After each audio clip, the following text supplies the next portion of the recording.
So just to get us back up to speed where I left off in the last video, we have a bank that's sitting on an asset that it maybe originally paid $100 for. Let's say it has, just for the sake of $60 of liability, $60 of $40 of equity. That's when they paid for it. So this is $100.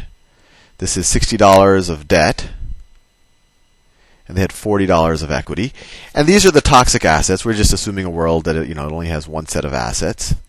And the problem that we said from the beginning with the banking crisis is that the banks can't sell these assets to pay off its liabilities, its deposits, or other debtors for the price that it wants to sell them at. That the banks are only, because obviously if they sell this for anything less than $60, the bank is bankrupt, right? So the bank wants to sell for, so this is the bank wants to sell for greater than, I'll say $60. I won't say 60 cents on the dollar, but it's the same thing. Wants to sell for greater than $60, while the market is willing to pay less than $30 for this asset. And obviously, if the bank went and sold this at the market price and only got $30 for this, if this whole thing became $30, then the debt, the liabilities become worth much more than the asset, than the $30, and the bank is bankrupt. And so, as I outlined in the end of the last video, what the current incarnation is for, you have a public-private partnership where you have, let me draw there, equity. Let me try to draw it a little bit better. So let's say that you have, I'll do the numbers slightly different. So you have $5 from a private investor. This is a review of the last video. You have $5 from the Treasury. These are both the equity investors. And then you have $50 borrowed from the Fed. And I'm doing this a little bit differently so the numbers match up exactly with what they're going to pay for the asset. So you have $50. Let me see. So if that's 10, 50 would be something like that. So you have $50 that you borrow from the Treasury. From the Federal Reserve. From the Fed Reserve. And so this entity will have $60 here when it gets capitalized. Do that in green. $60. And what they can now do is they can give that $60 to the banks, essentially paying a price that the banks are willing to part with the assets for, and then the banks are going to give them the asset. So now the bank has $100 or has $60 of cash that it can use to keep its liabilities liquid. And now this entity right here has a toxic asset, we could call it. And I addressed it in the last video of, why is the investor doing this? Because they share disproportionately in the upside, right? They paid $60 for this thing. And just as a real quick review, if this thing ends up being worth, let's say it ends up being worth $100, then they owe $50 to the Federal Reserve, right? That's this loan right here to the Fed. And then they split the equity with the Treasury, right? So how much equity? There's a total of $50 of equity left, 25 for the Treasury, 25 for them, for the private investor. So their initial investment was $5, and it went to $25, right? That's awesome. 5 times your money. And then in a down case, what's their down case? Their down case is, let's say that toxic asset really is worth $30, right? So let me draw that. And this is a review of the last video. It's important because it really bears into, what might happen. So let's say that this is optimistic. This is pessimistic. So let's say these assets end up being worth $30. Then you have this $50 loan from the Fed, and you have no equity left over, and the Fed essentially is left taking a loss on its loan. But the private investor, since there's no equity, is going to be left with zero. So you went from $5 to zero. But this is still a pretty good risk reward. I mean, depending on how you weight these probabilities. But a lot of people, if you thought that there was an equal chance of this and this happening, you would take this bet. If you had a 50% chance of making, 5 times your money and only a 50% chance of losing your money, I mean, the expected value here is, it would be 0.5 times 25 plus 0.5 times 0. It would be a $12 expected value, right? So I would pay $5 for something that has a $12 expected value. That's a great return. You're making 140% on your money. I mean, that's you don't see returns like that every day. Unfortunately, the probability of these two things happening aren't equally likely. Because obviously right now the market's willing to only pay $30 for these things, right? The market, I mean, if they thought that if they thought there was any chance that these things are worth more than $60, any chance, they would be trading it higher than $30. So, given where the current market is before government intervention, clearly no one thinks that that there's a really good chance of them being worth $60. There's a much higher probability of this scenario occurring than this, right? And you could do a spreadsheet and you could weight the probabilities. And if you make this probability high enough relative to this one, then of course, then the expected value is still going to be less than $5. You're still expected to lose money. And so you might say, well, who would do that? Even though, Paul Krugman is out there saying, this is one of those tails, heads I win, tails you lose type of scenarios. And that is true.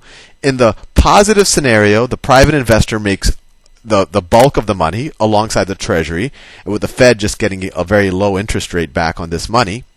While in the negative scenario, most of the hit is going to be taken by the Federal Reserve with their loan, and then the Treasury, who's an equity investor alongside them, right? So that is one of these things that Paul Krugman is talking about. But I would say that, even if that, an intelligent investor, just because the risk reward is disproportionately weighted to the other guy, they still wouldn't want to invest it if this is the more likely scenario. So the question is, who is going to do this?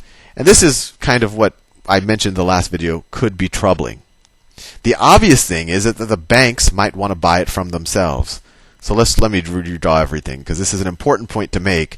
And frankly, I don't know how you can prevent this from happening if this version of Geithner's plan ends up passing. So this is the bank's balance sheet, kind of their before balance sheet. So they paid $100 for these assets. They owe $60, all liabilities, deposits, whatever. And, originally they have $40 in equity. What the bank does is it takes some extra money and, they could raise equity, or for all we know, they could raise money. I mean, the government is giving them loans right now. This isn't fiction. So what you do is you borrow, let's say you borrow $7 from the government, right? And this is happening. I mean, the government is giving loans to these major banks, to Citibank and Bank of America, etc., and they'll get $7 of cash right here, right? Now, what the bank does is they create a separate entity. They could call it whatever they want. They could put it in a hedge fund to do this. I mean, banks are great. Special purpose entities happen all the time, and there's nothing to stop a bank from putting this $7 into another entity, right? Another special purpose entity where the bank essentially owns the equity, and this cash went to that, and then taking this $7 and using this to participate in the plan. Right?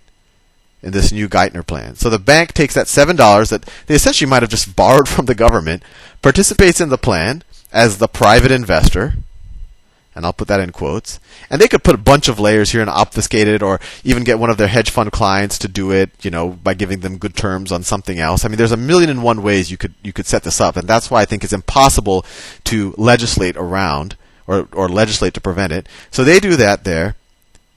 The Federal Reserve or the Treasury will participate side by side as an equity investor, and then they'll borrow $86 from the Federal Reserve, $86 from the Fed, that's from the Treasury.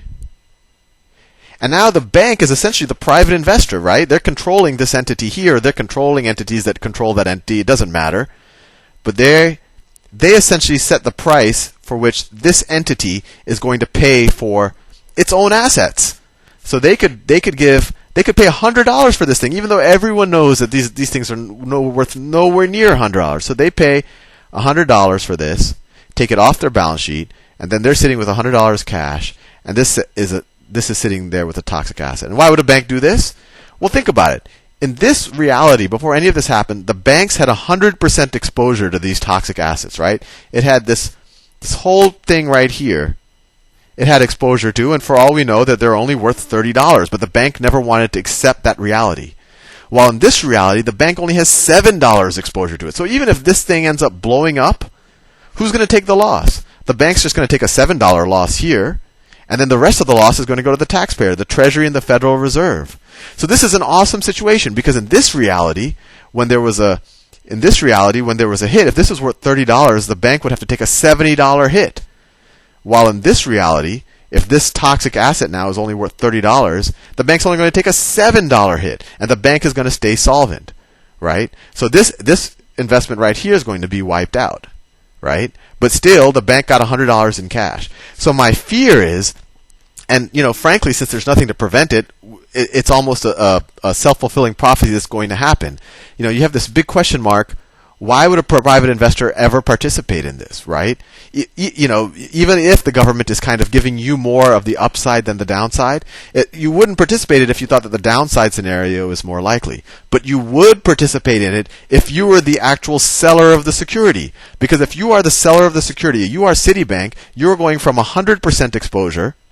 You're going from 100% exposure to only 7% exposure, and you're going to be staying solvent. But the net effect of this is that the Treasury and the Federal Reserve is writing they got $100 for something, or I guess if you take out the $7, they essentially got $93, right? Because they had to spend $7 to make this thing happen, but they got $100. So they spent $93 they got $93 for something that's really worth $30. So the difference, the $63, it would essentially be a check that's being written from the U.S. taxpayer to these banks. And in the magnitude that we're talking about, it wouldn't be a $63 check. It would be a $630 billion check. So to me, this would be kind of the biggest travesty of capitalism, and it would be a sad day for, it would frankly just make the AIG bonuses look trivial. The right answer is you take that $630 billion, make the banks, wipe out the shareholders, and then you recapitalize the banks with the money, and then you start, instead of writing this $63 or the $630 billion check directly to the management and the shareholders who got us into the mess, you essentially recapitalize the new banks, and I've written a paper about that, and there's a new bank plan, and distribute the shares to the American people, and you get the same effect without this hugely negative repercussion of providing a huge wealth transfer to the very same people who got us in the mess. Anyway, I hope people kind of get on this story, because it's gotten me pretty troubled. Anyway, see you soon.